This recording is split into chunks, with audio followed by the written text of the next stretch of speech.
Food is happiness. Lalo na kung yung paboritong ulam natin ang kakainin natin. Gaya na makikita natin sa ating larawan, sa ating screen. Sino ba sa inyo yung marunong magluto ng adobo? Titingnan natin dyan sa larawan. Alam nyo ba na yung adobo, yung pinakasikat na Filipino dish sa buong mundo? At bakit natin nasabi yan? Kasi simple lang yung sangkap nito. Yung toyo, bawang, at suka.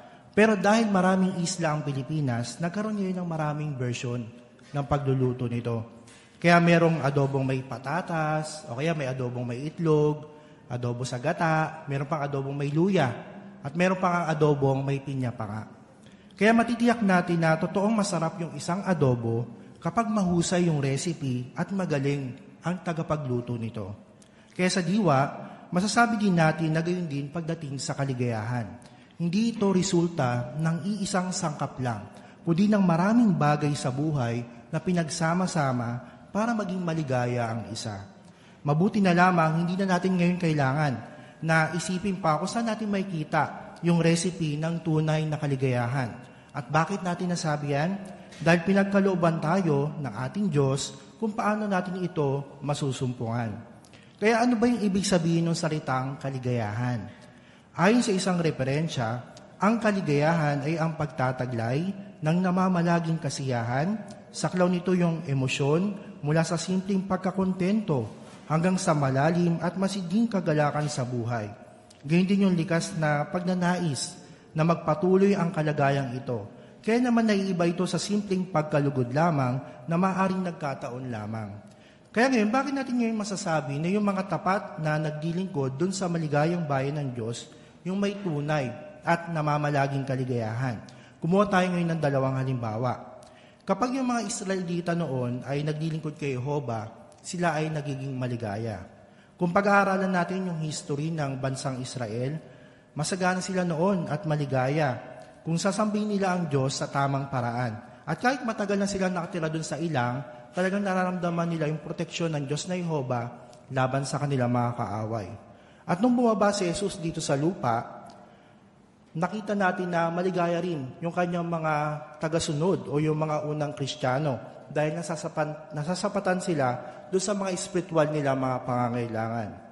Napanatili nila yung kanilang kaligayahan kahit na nakakaranas sila ng mga pagsubok o kaya pag-uusig dahil nananampalataya sila dahil sila ay bahagi ng kaharian ng Diyos. Sa modernong panahon ngayon, ang mga saksi ni Jehovah ay kilala bilang naiiba, nagkakaisa at maligaya.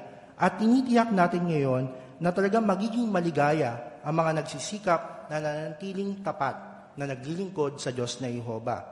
At bilang bayan ng Diyos, sila ay natutuwa na tulungan din yung iba na makiisa sa bayan niya. Kaya patuloy nilang inaanyayahan yung lahat ng mga tao sa iba't ibang bansa na matuwa kasama ng bayan ng Diyos. Basahin natin yung teksto dito sa Roma, sa Kabanatang 15, talatang 10. Sinabi pa niya, matuwa kayo mga bansa, kasama ang bayan niya.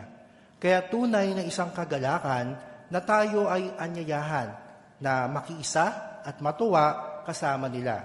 Pero paano ba tayo makakasigurado ngayon na makakamit natin yung tunay na kaligayahan?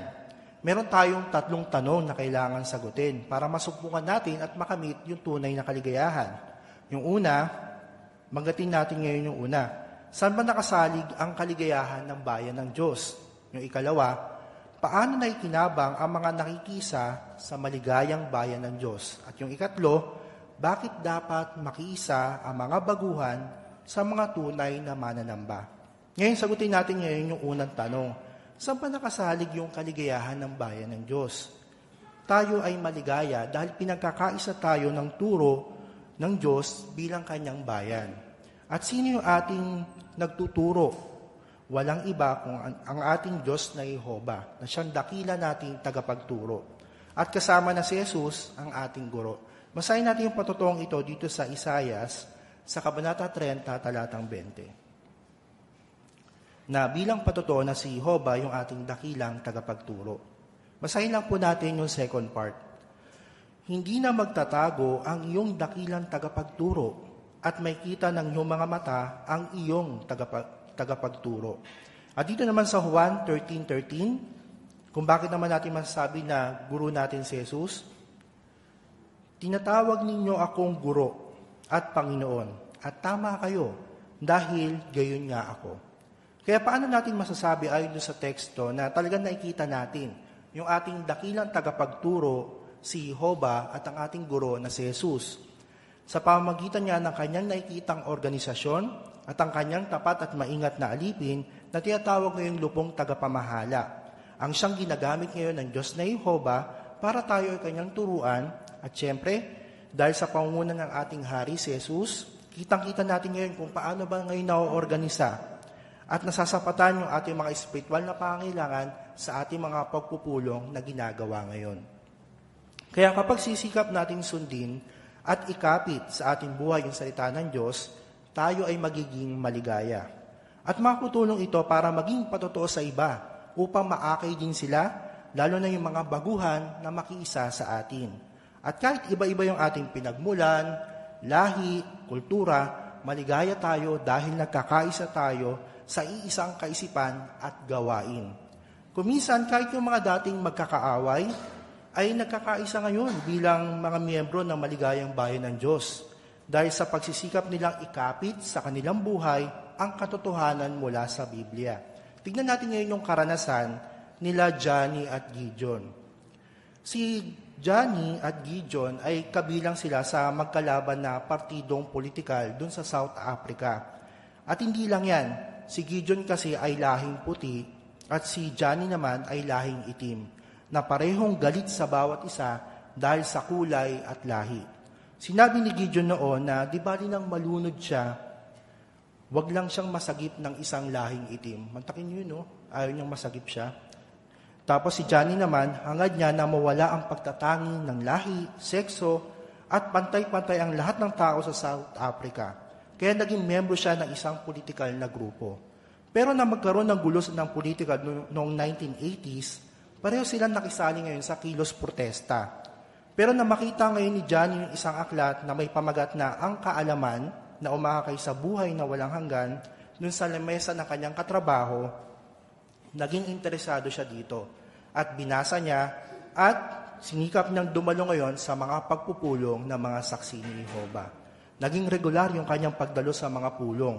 At naramdaman niya ngayon yung tunay na pag-ibig ng mga saksi ni Jehovah. At hindi ito katulad ng pag-ibig ng alam ng mga tao sa daigdig, ang sabi niya. At si Gideon naman, nung ipakilala sa kanyang kaibigan, yung isang saksi na nakausap niya, sinabi sa kanya na kung mapatunayan na kahit isa sa paniniwala niya ay mali, ano ang gagawin mo? Ang sinabi ngayon ni Johnny na magiging saksi siya. At hindi nga nagkamali nga ngayon yung pinakilala sa kanya kasi nagpabautismo siya, at nakita niyang mas tama ang sinasabi ngayon ng Biblia. At nang makadalo ngayon si Gideon sa Kingdom Hall, nakita niya na maraming dumadalo ay kulay itim. At nakita niya doon si Johnny.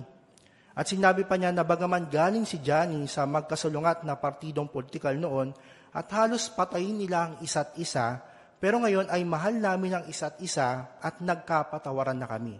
Kaya lubos na binabago ng organisasyon ni Jehovah ang isang tao, ang sabi nila. At sinabi naman ni Johnny na hindi siya makapaniwala na makakasama niya si Gideon sa pagsamba kay Jehovah. At maisip mo ang sinulat ni Isaias na ang lobo at leon ay kakain ng dayami at isang munting bata lang ang maglalaro sa lungga ng makamandag na ahas. Kaya lubusang pagbabago ng personalidad namin ang nagbuklod sa amin bilang magkapatid. At gaya na makikita natin sa ating larawan, ito ngayon sila Johnny at Gideon na masayang sinasalubong yung mga dumadalo sa pagpupulong sa kanilang Kingdom Hall. At bukod pa doon sa ating halimbawa, naglathala din ang mga saksi ni Jehovah ng mga publikasyon sa halos 1,000 wika na nakakatulong sa atin na magkaisa sa pag-iisip. At makukuha natin yan sa ating mga literature counter at yun din sa ating website, yung jw.org. At sa paanong paraan ba tayo lubos na nakikinabang sa ganitong mga paglalaang ito? Basahin natin yung ulat dito sa Gawa, sa Kabanata 13, sa talatang 48. Nang marinig ito ng mga taga-ibang bansa, nagsaya sila at niluwalhati nila ang salita ni Jehova at naging mananampalataya ang lahat na nakaayon sa buhay na walang hanggan. Dahil nga doon sa pandaigdig na programa na pagtuturo, yung mga wasto ngayong nakaayon ukol doon sa buhay na walang hanggan, ay nagkaroon ngayon ng karunungan na nagdudulot ng kaligayahan. Kaya kitang-kita ito lalo na doon sa mga nakapag-aral ng Pioneer Service School, o kaya yung School for Kingdom Evangelizers, gayon din sa Gilead Training School, at marami pang iba. Dahil hindi lang dito natatapos yung sa regular nating pagdalo, yung pwede nating pagkunan ng karunungan dahil marami ang inilalaan sa atin ng Diyos na Jehova na siyang talagang pinagmumulan ng tunay na kaligayahan. Ngayon, sagutin naman natin ngayon yung ikalawang tanong. Paano ba tayo may kinabang kapag nakikisa tayo ngayon doon sa maligayang bayan ng Diyos? Kapag tayo ay nakikisa sa bayan ng Diyos, magkakaroon tayo ngayon ng mabuting kaugnayan sa Diyos na Jehova. At bakit natin nasabi ito? Dahil ginagarantiya sa atin ng Diyos na Jehova na aalalayan niya araw-araw ang mga gumagawa ng kalooban niya. Basahin natin yung patotoong ito dito sa awit, sa chapter 68, verse 19. Purihin nawa si Jehova na nagdadala ng pasan natin araw-araw ang tunay na Diyos na ating tagapagligtas. Kaya pinapakita lamang nito na kahit may mga kinakabahala tayo ngayon, pero nagsisikap tayo na gawin yung kanyang kalooban at nagtitiwala tayo sa kanya, tsak natutulungan tayo ng Diyos na Jehova anumang mga problema ang kinakaharap natin. At ano yung assurance natin ngayon na talagang tutulungan tayo ng Diyos na Jehova? Basahin naman natin yung awit sa chapter 65, verse 2. Awit, chapter 65, verse 2. O dumirinig ng panalangin, lalapit sa iyo ang lahat ng uri ng tao. Kaya anumang oras natin gustong manalangin at makausap ang Diyos na Jehova, handa siyang pakinggan ang anumang mga kinababahala natin. At ano ba yung magiging resulta nito kapag nanalangin tayo sa Kanya doon sa mga kinababahala natin? Basahin naman natin yung Pilipos sa Kabanata 4, talatang 6. Kung ano naman yung magiging benefits kapag nananalangin tayo kay Jehova. Pilipos 4, talatang 6. Huwag kayong mag-alala. Sa anumang bagay, sa halip, ipaalam ninyo sa Diyos ang lahat ng pakiusap ninyo sa pamagitan ng panalangin at pagsusumamo na may kasamang pasasalamat.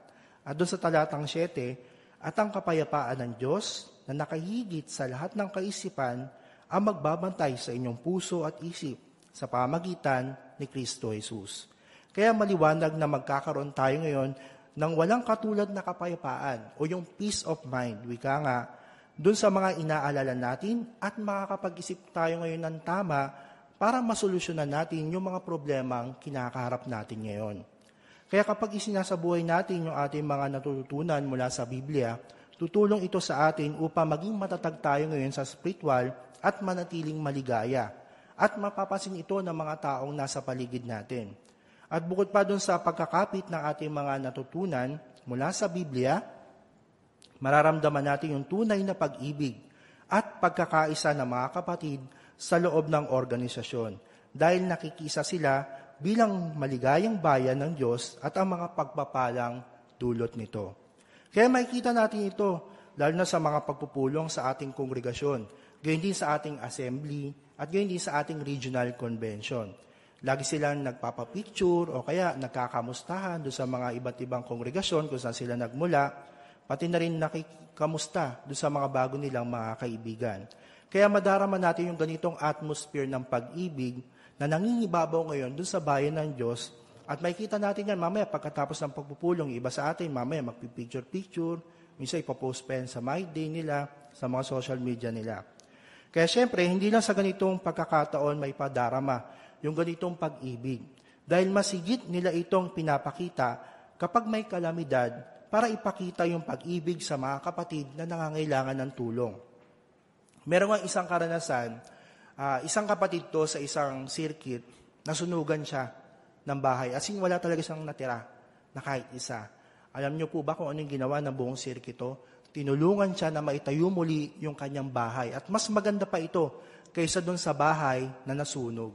Kaya di ba nakikita natin yung tunay na pag-ibig sa loob ng organisasyon ng Diyos na Jehovah.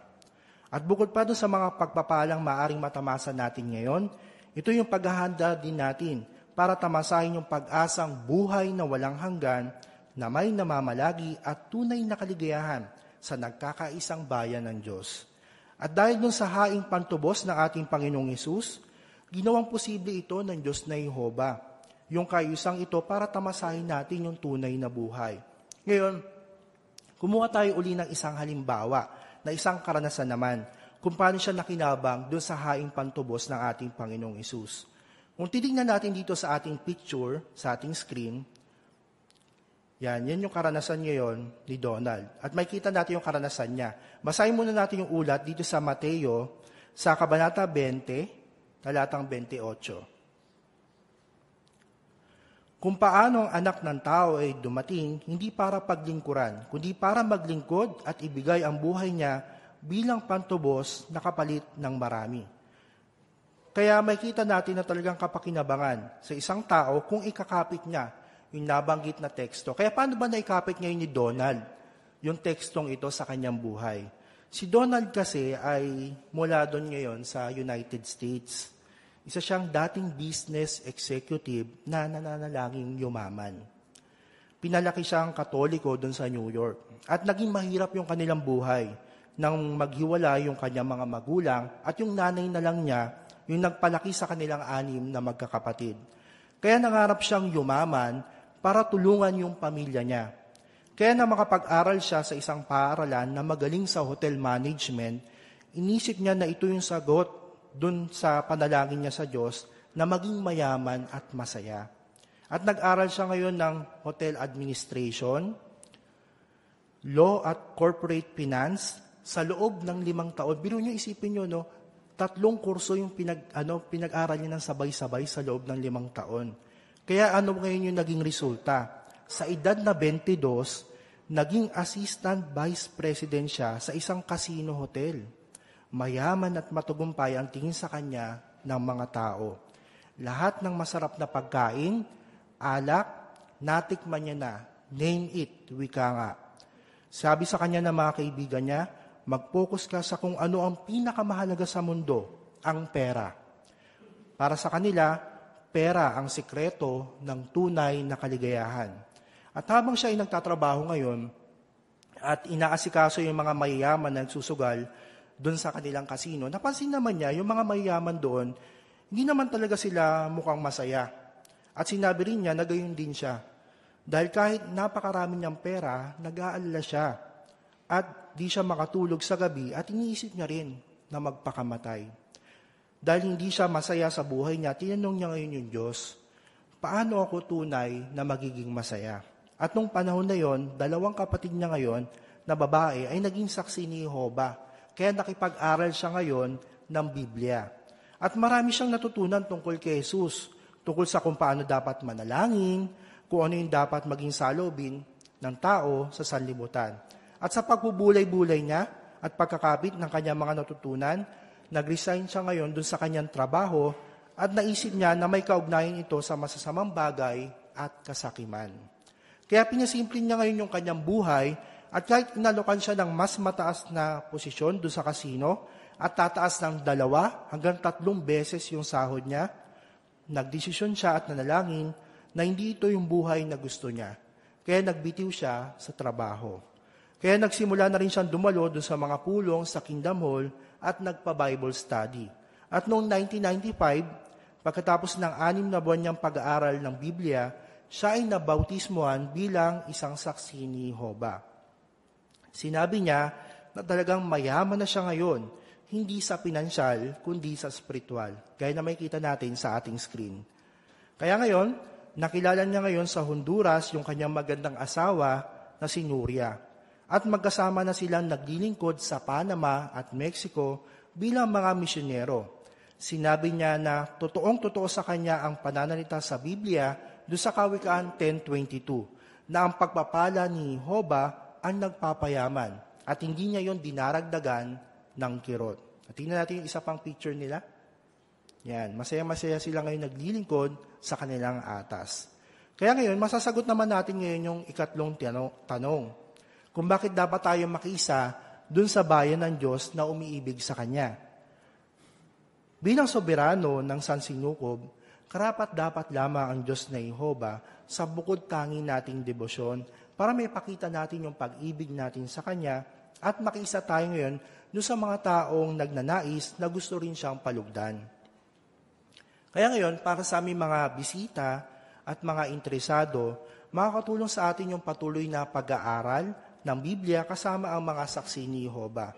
At tulad na lang kapag kumakain tayo at natutunaw natin ang kinain natin, mas lumalakas ngayon yung katawan natin. Ganyan din kapag nag-aaral tayo ng salita ng Diyos at binubulay natin iyon. Napapalakas nito yung ating pananampalataya para pahalagan natin yung haing pantubos ng ating Panginoong Hesus at napapasighin nito yung ating debosyon sa Diyos na Jehova na siya magpapakilos din sa atin para ibahagi yung mensahe ng kaharian sa lahat ng tao na nagnanais ding paglingkuran ang Diyos na Jehova. Kaya baka isipin natin, Brad, masaya naman ako kahit hindi ko nasundin yung mga pamantayan ni Jehova para maging masaya ako. Yan yung pinakamalaking pagkakamali na iisipin natin. Dahil dalawang pamantayan lang ang pwede nating piliin, lalo na ng mga tao sa ngayon, para maging maligaya sila. Yung pamantayan ni Satanas, na siyang may kontrol sa sanlibutan ito, pero nalalapit na yung pagkawasak, o yung pamantayan ng Diyos na Jehova mula sa kanyang nakikitang organisasyon na siyang mananatili magpakailanman, lalo na sa hinaharap. Kaya ang kaligayahan mula sa sanlibutan ni Satanas ay katulad din ng maihalong tulad natin sa isang fast food. Masarap sa umpisa, pero hindi naman talaga nakakabusog. Pero ang kaligayahan mula sa kaharian ng Diyos na Jehova ay tulad ng masustansyang pagkain. Masarap na at ramdam sa katawan natin yung sustansya na nagmumula rito. Kaya isang magandang imbitasyon ito para sa atin na makiisa ngayon sa maligayang bayan ng Diyos. Kaya inihula ni Zacarias na makikisa ang mga tao sa mga pinahirang Kristiyano o yung espiritual na Hudyo na tinatawag sa Biblia. Basahin natin yung patotoong ito dito sa Zacarias, sa Kabanatang 8, sa talatang 23. Zacarias, Kabanatang 8, talatang 23. Ito ang sinabi ni Jehova ng mga hukbo. Sa panahong iyon, 10 lalaki mula sa lahat ng wika ng mga bansa ang hahawak. Oo, hahawak sila na maigpit sa damit ng isang Hudyo at magsasabi, gusto naming sumama sa inyo dahil nabalitaan naming ang Diyos ay sumasa inyo. Kaya isang napakagandang pribileyo sa atin na anyayahan na maging bahagi ng maligayang bayan ng Diyos. Sa ngayon, ilan na ba ang miyembro ng maligayang bayan ng Diyos? Sila ngayon ay nasa mahigit 8 milyon na mula sa lahat ng bansa na nakikisa at nagdilingkod ngayon sa Diyos. At lalo nakikita nila sa bawat araw na higit pang pinagpapala ng Diyos ang kanyang bayan. At gusto ba nating maging kabahagi ng hulang ito bilang bansa na nagdilingkod doon sa tunay na Diyos? Para masagot natin yung tanong na yan, lalo na doon sa ating mga bisita at yung mga Bible study, kung gusto ba nila maging bahagi ng nakikitang organisasyon ng Diyos na Jehova, balikan natin muli yung tungkol sa pagkain. Tingnan natin ngayon yung larawan, yung mga ingredients. Ayan. Sino ba sa inyo ang mahilig magluto? Pamilyar ba kayo dun sa mga ingredients na yan? Di ba ang dami, di ba? Pag marami ang ingredients sa bahay, ibig sabihin magaling na yung tagapagluto nito, no? Ayon doon sa mga food expert, masasabing magaling yung isa o yung isang chef kung kaya niyang palabasin sa mga sangkap niya yung gagamitin niyang pagluluto, yung tinatawag na fifth sense of taste. Alam niyo po ba yung fifth sense of taste? Di ba meron kasi tayong 4 na basic sense of taste? Alam niyo po ba yun, yung sa ating dila? Di ba yun yung sweet, sour, spicy, at salty? Ano po yung panlima na fifth sense of taste na tinatawag ng mga food expert? Ito yung tinatawag nila na umami, na yung ibig sabihin sa Japan ay essence of deliciousness. Sa madaling salita, ito yung malinamnam na lasa mula dun sa pagkain sa pamagitan ng pag-combine at paghalo-halo ngayon ng mga iba't ibang sangkap para lutuin at mapalabas niya ngayon yung malinamnam na lasa mula sa niluluto niya. Kaya gaya na makikita natin ngayon dito sa ating larawan, tulad din sa pagluluto, natutuhan natin dito sa pahayag na ang iba't ibang paraan kung paano natin pagsasama-samahin yung ilang mga hakbang na dapat natin ding gawin ngayon para masumpungan natin at makamit ngayon ang tunay na kaligayahan o yung sa madaling salita, yung essence of true happiness.